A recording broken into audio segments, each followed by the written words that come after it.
వాస్తు పంచభూతాలైన భూమి, నీరు, గాలి, అగ్ని, ఆకాశం సూత్రంగా పనిచేసే పురాతన భారతీయ శాస్త్రం. విశ్వంలోని 5 అంశాల సమ్మేళనమే వాస్తు. సరైన వాస్తు ఉన్న నిర్మాణాలే నివాసాలకు అనుకూలమంటారు వాస్తు నిపుణులు. వాస్తు ప్రకారం గృహం యొక్క ముఖద్వారం తూర్పు వైపు అత్యంత అనుకూలం. ఆ తరువాత ఉత్తరం దిక్కు అనుకూలం. కొందరు ఈశాన్యం కూడా మంచిదంటారు. కానీ కొందరు కాదు, అది ఈశ్వరుడి స్థానం కాబట్టి అక్కడ నీరు ఉండాలి, దారి కాదు అంటారు. మనం పెంచే ఏ చెట్టు నీడ ఎప్పుడూ మన ఇంటిపైన పడకూడదు. ఉత్తర దిక్కు శ్రేయస్సును సూచిస్తుంది కాబట్టి మనం ఇంట్లో ఉన్నంతసేపు ఉత్తరం కిటికీలు, తలుపులు మూసి ఉంచరాదు. ముళ్ళచేతి మొక్కలు ఎంత అందమైనవైనా అవసరమైనవైనా ఇంట్లో ఎప్పుడూ పెంచుకోకూడదు. అన్ని తలుపులు లోపలికి తెరవాలి. తలుపులు బయటికి ఉంటే అరిష్టం. తలుపు జాయింట్ల వద్ద శబ్దాలు లేకుండా ఉండాలి. యజమాని ప్రధాన పడక గది నైరుతి దిశలో ఉండాలి.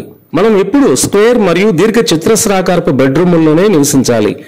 అవి శాంతిని, శ్రేయస్సును కలిగిస్తాయి. అలాగే బెడ్రూమ్ లో హింస లేదా దుఃఖాన్ని ప్రతిబింబించే చిత్రాలు పెట్టుకోవద్దు.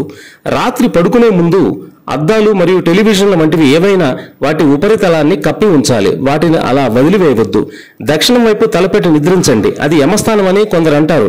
కానీ నిద్రించడానికి తూర్పు తర్వాత దక్షిణ దిక్కే సరైన దిక్కు. అయితే బంధుమిత్రుల ఇళ్లలో పడమర వైపు తలపెట్టి నిద్రిస్తే శుభం. మీరు నిద్రించే గదిలో వస్తువులు గందరగోళంగా ఉంచొద్దు. మీ బెడ్రూమ్ లో ఏ దేవీ దేవతా పటాలు ఉంచరాదు. అలాగే మీ బెడ్రూమ్ కి మీకు నచ్చిన లేత రంగులే వేసుకోండి. డార్క్ కలర్స్ అసలు వద్దు.